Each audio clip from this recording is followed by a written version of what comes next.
என்ன சொல்கிறது, கயலுக்கு முன்னாடி நான் பண்ணது ஒரு நெகட்டிவ் கேரக்டர்.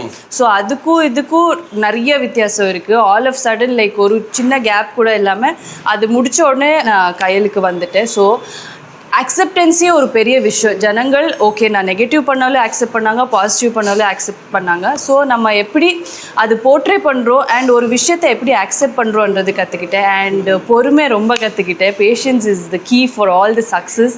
ஸோ பொறுமை கற்றுக்கிட்டேன். அதுக்கப்புறம் அன்பாக எப்படி இருக்கணும்னு கற்றுக்கிட்டேன். தமிழ் ரொம்ப நல்லா கற்றுக்கிட்டது. நான் வந்து ஆல்ரெடி தெரியும் கொஞ்சம் கொஞ்சமாக. ஸோ கயலில் வந்ததுக்கப்புறம் நிறைய டைலாக் பேசிகிட்டே இருப்பேன். நிறைய பேர் எனக்கு கமெண்ட்ல எல்லாம் சொல்லியிருப்பாங்க, இவங்க வாத்தியார் மாதிரி இவங்க மட்டும் பேசுவாங்க சீனில் அப்படின்னு. அதெல்லாம் நான் ரொம்ப பாசிட்டிவாக எடுத்திருக்கேன். ஸோ நான் பேசினாலும் தமிழ் கற்றுக்கிட்டேன் சூப்பராக. Very good. தமிழ் மட்டும் இல்லை, நீங்கள் வந்து பாசத்தையும் வாங்கியிருக்கீங்க. மக்கள் வந்துட்டு நீங்கள் இடத்த நீங்கள் வந்துட்டு பெற்றிருக்கீங்க அப்படின்னு நினைக்கும் போது எவ்வளவு சந்தோஷமா இருக்கு. ஆனா சைத்து கிட்ட, அதாவது சைத்து கயலுமே வந்துட்டு ரொம்ப அன்பான ஒரு பர்சன். சைத்துமே வந்துட்டு ரியல் லைஃப்ல ரொம்ப ரொம்ப அன்பான பர்சன். எங்க பார்த்தாலுமே வந்துட்டு டே சாப்பிடுறியாடா அப்படின்ற ஒரு விஷயம் ஒன்று. அது மட்டும் இல்ல நிக்கி, Chaitu has always been a giver in both real and real. Yes, I've seen only as a giver தான். ஒரு நல்ல ஒரு கிவரா இருந்திருக்காங்க. அன்பு அப்படியே கொட்டிட்டே இருப்பாங்க. சாப்பிடலையா வாங்க, எப்பவுமே வீட்ல சாப்பாடு இருக்கு, செட்டுக்கு வந்துட்டீங்களா வாங்க நான் ஆர்டர் பண்ணி தரேன் அப்படின்னு எப்பவுமே அள்ளி கொடுத்துட்டே இருப்பாங்க. இன்னொன்னு என்னன்னா, ஒரு ரியல் லைஃப் இன்சிடென்ட் நான் சொல்லிடுறேன் மக்களே. இப்போ நான் இங்கே தான் வந்து பக்கத்தில் ஒரு ஷூட்டிங் ஒன்று போயிட்டு இருந்தது, மேலே ஒரு செட்டில். சரின்னு சொல்லிட்டு கீழே இறங்கி பார்த்தா இவங்க நின்றுட்டு இருக்காங்க. டேய் என்னடா இங்கே வந்திருக்கேன், இன்னைக்கு என்னோட பர்த்டேடா, வாடா உள்ள வாடா அப்படின்னு சொல்லிட்டு இங்கே கேக் கட் பண்ணோம். கரெக்டா கேக் கட் பண்ணிட்டு அவ்வளோ சந்தோஷம் எனக்கு. டேய் இந்தாடா உனக்கு இந்த வாட்டர்மெலன் ஜூஸ் என்ஜாய் பண்ணு அப்படின்னு சொல்லி. அந்த பாசெல்லாம் யாருக்கு கிடைக்கும்? நீ குடிப்பியா? நீ இந்த நாள் வரைக்கும் தண்ணி வாங்கி கொடுத்துருக்கியா? நீ எனக்கு எல்லாருக்குமே ஜூஸ். அதனால சந்தோஷம். எனக்கு நான் பக்கத்து செட்ல தானே இருந்தேன். நோ நோ நோ நோ, நீ இங்க வந்திருக்க, நீ எனக்காக தான் வந்திருக்க, நான் நினைச்சுக்கிறேன் இந்த ஜூஸ் அப்படின்னு சொல்லி. ஸோ ரொம்ப தங்கமான ஒரு மனுஷங்க. எப்படி அந்த மனசு இருக்கு அது சொல்லுங்க please. I want to know. பார்க்குற எல்லா சன் டிவி இப்போ எங்கள் ஃப்ரெண்ட்ஸ் எல்லாருக்குமே வந்துட்டு அது டெஃபினட்டாக தெரிஞ்சிருக்கும். ஸோ அந்த மனசு எப்படி அப்படின்றது மட்டும்தான் நான் கேட்குறேன். எனக்கு ஒன்றும் இல்லை, எப்போவுமே I love to give and அந்த அவங்க கண்ணில் ஒரு சந்தோஷம் பார்க்க ரொம்ப ரொம்ப ரொம்ப ஆசை. அண்ட் நான் ஒரு 5 வருஷம் இந்த செட்டில் வேலை பார்த்துருக்கேன். So I wanted to treat them very hard. Like ரொம்ப அவங்களெல்லாம் ஹாப்பியாக வச்சுக்கணும்னு. அவங்க கண்ணில் நீ சந்தோஷத்தை பார்க்கணும். ஸ்கெட்யூல் முடிச்சு வந்தாலும் அக்ஷயா மேடம் அவங்க ஒரு வாரம் வச்ச மேடம் ரொம்ப ரொம்ப ஹாப்பியா இருந்தாங்க. அந்த அன்பு அந்த ஹாப்பினஸ் பாக்குறதுக்காக நான் என்ன வேணாலும் பண்ணுவேன். எஸ். ஸோ சம்மர் டைம்ல ஜூஸ் வந்துட்டு கொடுக்கணும், அது நண்பர்களுக்கு வந்துட்டு கொடுக்கணும் அப்படின்ற ஒரு மிகப்பெரிய ஒரு எடுத்துக்காட்டு. எஸ் காயல் அவர்கள். ஓகே, நன்றி நன்றி நன்றி so much. உங்க டைம்க்கு ரொம்ப ரொம்ப நன்றி. நாளைக்கு so much காயல். சோ நம்ம வந்து மறுபடியும் தீபிகாவா வந்து சந்திப்போம். இப்போ நான் ஆங்கரா வந்திருக்கனால நம்ம க்ளோசிங் கொடுக்கறோம் இல்லையா? எனக்கு வேலை எல்லாம் நினைக்கிறேன். ஆனா ஒரே ஒரு விஷயம் தான் நான் வந்து சொல்றேன். வாழ்க்கையில எல்லாருக்குமே வந்து டைம் கொடுத்தோம்னா அந்த டைமை விட ஒரு மிகப்பெரிய ஒரு சொத்து எதுவுமே கிடையாது. டைம் ஹீல்ஸ் நிக்கி இல்லையா? நான் எதுக்கோ சொன்னேன் நீங்க. சரி ஆமா கரெக்ட் தான், டைம் ஹீல்ஸ் டெஃபினெட்லி. ஆனா அந்த டைமை விட ஒரு மிகப்பெரிய ஒரு சொத்து எதுவுமே கிடையாது. அந்த டைம் நீங்க கொடுத்திருக்கீங்க, அந்த டைம்க்கு நீங்க வந்திருக்கீங்க. Thank you so much. Thank you. இப்போ அடுத்ததாக யாரை நம்ம வந்து பார்க்க போறோம் அப்படின்னா, the hero, the mass, the entertainer, the all ரவுண்டரை தான் வந்துட்டு பார்க்க போறோம். வாருங்கள் வாருங்கள், உங்கள் அன்பை தாருங்கள் தாருங்கள். நம்ம சன் டிவியோட பன்முக நாயகன், வாங்க போலாம். இன்னைக்கு நம்ம அடுத்ததா யாரை பார்க்க வந்திருக்கோம் அப்படின்னா, நம்ம இங்க இருந்து தமிழ்நாட்டுல இருந்து அப்படியே கொஞ்சம் டவுன்வர்ட்ஸ் போனோம் அப்படின்னா பார்டர் கிட்ட போறோம். என்ன மக்கா நல்லா இருக்கியா? மக்கள் நீக்கி எப்படிலாம் இருக்கு? நல்லா இருக்க. என்ன ஜீவா மக்கா நல்லா சூப்பரா போயிட்டு இருக்குன்னு? சிறப்பா இருக்கு, சந்தோஷமா இருக்குல்ல. ஆஹா, நான் மாதிரி கேரக்டர், அதாவது ஜிஷ்ணு அவர்கள் வந்து ரொம்ப ஆசைப்பட்ட ஒரு கேரக்டர். நிறைய இந்த மாதிரி சீரியஸான ஒரு கேரக்டராகவே போயிட்டு இருக்கா. ஒரு ஜாலியான ஒரு கேரக்டர் ஒன்று பண்ணணும் அப்படின்ட்டு நம்ம வணக்கம் தமிழ் நிகழ்ச்சியிலே வந்து சொல்லியிருக்காங்க.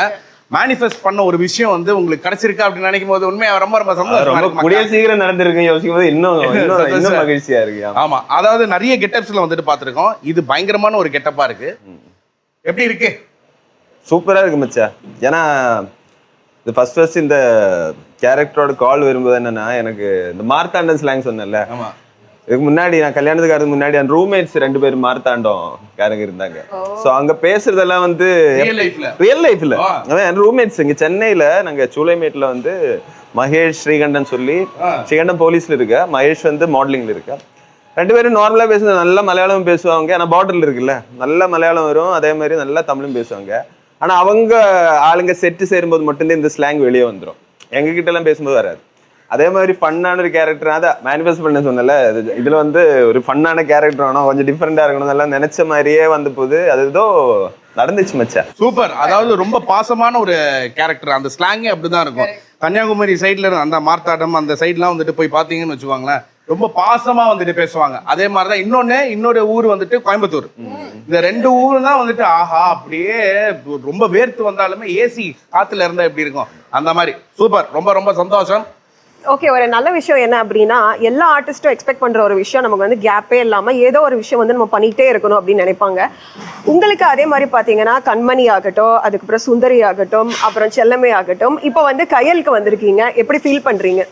எனக்கு ரொம்ப ரொம்ப சந்தோஷம் என்ன, இந்த 3 சீரியல்லையும் சரி அந்த ஷேட்ஸ் எல்லாமே டிஃப்ரெண்டாக தான் இருந்துச்சு. கண்மணிலாம் ஒரு பாவமான ஒரு லீட் மாதிரி ஒரு கேரக்டர், அதே சுந்தரில் எடுத்துச்சுன்னா ஒரு சைக்கிக்கா ஒரு வில்லன் மாதிரி கேரக்டர். அதுக்கப்புறம் செல்லமேல ஒரு அழகான 2 குழந்தைகளுக்கு அப்பாவா அந்த பாசம். இப்போ வந்து இது வந்து ஒரு லவ்வபிளான அம்மா கிட்டேயும் அந்த லவ் பண்ற அந்த பொண்ணுகிட்ட, ஐ மீன் ஒன் சைடா லவ் பண்ற அந்த பொண்ணுகிட்டயும் மட்டும் அடங்கிடுவோம், மீதி இல்லவே என்ன வேண்டாம் அந்த மாதிரி ஒரு டிஃப்ரெண்டான கேரக்டர்ஸா கிடைச்சிருக்கு. அதே பெரிய சந்தோஷம். ஏன்னா ஒரு ஆர்டிஸ்டுக்கு இப்போ ஒரு பெர்ஃபார்மரா யோசிக்கும் போது நிறைய பெர்ஃபார்ம் பண்ணணுன்ற ஒரு விஷயம் இருந்துகிட்டே இருக்கும். ஒரே மாதிரி இல்லாம டிஃப்ரெண்டா வந்து கேரக்டர்ஸ் வந்து அமைஞ்சிருக்கு. ரொம்ப மகிழ்ச்சியா இருக்கு. அதாவது இப்போ அதான் சொன்ன மாதிரி கண்மணி, சுந்தரி, செல்லமே அப்படின்ற ஒரு விஷயம்லாம் ஸ்டார்டிங்ல இருந்தே இருக்கும் இல்லையா? இது இப்படிதான் ஒரு ஆர்க்கா இருக்க போகுது அப்படின்ற அந்த கேரக்டர்ஸ் எல்லாம் எங்களுக்கு தெரிஞ்சிடும். ஆனா கயல்ல வந்து என்னப்பா இவர் வந்து ஒரு என்ட்ரி ஒன்று கொடுத்துருக்காரு. நான் வந்து பயங்கரமா வியந்து பார்த்த ஒரு விஷயம், கேரக்டர் ஆர்டிஸ்டா பயங்கரமா மாறி இருக்காரு. ஸோ எந்த கேரக்டர் கொடுத்தாலும், இந்த கேரக்டர் மட்டும் இல்லை, எந்த கேரக்டர் கொடுத்தாலும் நான் வந்துட்டு அடாப்ட் ஆயிடுவேன் அப்படின்ற ஒரு விஷயத்துல வந்து நம்ம ஜிஷ்ணு சட்டாவை நான் வந்துட்டு பார்க்குறேன். ஸோ கயல், இந்த ஒரு விஷயம் உங்களை சொல்லும்போது இந்த கேரக்டர் நீங்க பண்ணி முடிச்ச அப்புறம் ஒரு சாட்டிஸ்ஃபேக்ஷன் ஒன்று இருக்கும்ல, அது எப்படி இருக்கு?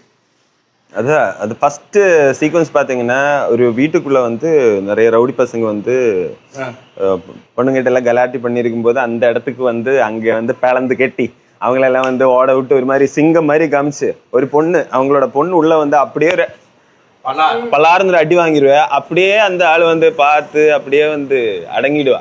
ஏன்னா அதுதான் வந்து ஒன் சைட். ஸோ அதான் கேரக்டரோட ஜம்ப் அங்கேருந்தே தெரிஞ்சிடும். அது வரைக்கும் கொஞ்சம் ஒரு மாதிரி இவன் யார் பொறுக்கி பையன் அந்த மாதிரி தான் இருக்கும். அதுக்கப்புறம் அப்படியே ஆள் வந்து வேற மாதிரி மான்குட்டி மாதிரி அப்படியே அடங்கி போய் அது மாதிரி டிஃப்ரெண்ட் ஆயிடும்.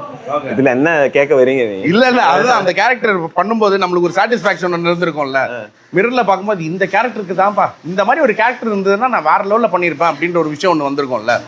ஸோ அது என்ன, இப்போ நான் தான் சொன்னேன் மச்சான், இப்போ 3 கேரக்டர்ஸ் பண்ணல. இப்போ என் ஃபேமிலியில் ஒய்ஃப் கிட்டயோ என் ஃபேமிலி கிட்ட இந்த கேரக்டர்ஸ் இன்னும் அவங்களுக்கு ரொம்ப ஒரு மாதிரி சூப்பராக பண்ணுறேன்ற ஒரு விஷயம். எனக்கு வந்து 4மே வந்து சாட்டிஸ்ஃபைடான கேரக்டர்ஸ் தான். ஆனால் ஃபேமிலியில் பார்க்கும்போது இது இன்னும் நல்லா இருக்கு, இது சூப்பராக இருக்கு. ஒய்ஃப் எல்லாம் வந்து இதெல்லாம் வேற லெவலில் பண்ணுறேன், இந்த மாதிரிலாம் பண்ண முடியுமா நான் எதிர்பார்க்கலன்ற மாதிரிலாம் சொல்லும்போது இன்னும் சந்தோஷமா இருக்கு.